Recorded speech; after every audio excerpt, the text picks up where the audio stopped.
Welcome to our channel. నేను సప్త శనివారాల పూజ అయితే చేసా.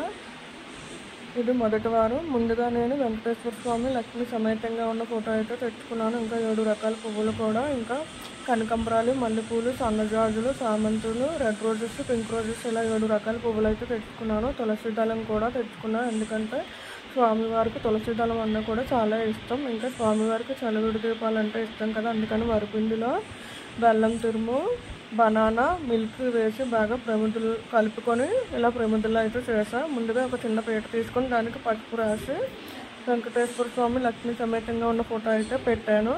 తర్వాత ముందుగా తమలపాకు మీద కొంచెం పసుపు అయితే వేసి పసుపు వినాయకుని చేసి పూజ అయితే చేసి, తర్వాత స్వామివారికి ఇష్టమైన చలివిడి దీపాల్లో ఆవు నెయ్యి వేసి దీపాలు అయితే వెలిగించాను. తర్వాత స్వామివారికి కొబ్బరికాయ, అరటిపళ్ళు నైవేద్యంగా సమర్పించాను.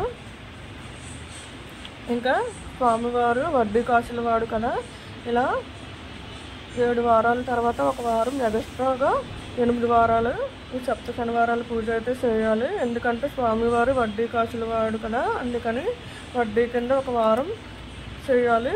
అందుకే సప్త శనివారాలతో పాటు ఒక వారంతో కలిపి మొత్తం 8 శనివారాలు అయితే సప్త శనివారాల పూజ అయితే చేయాలి. నేనైతే ఇలా చేస్తాను.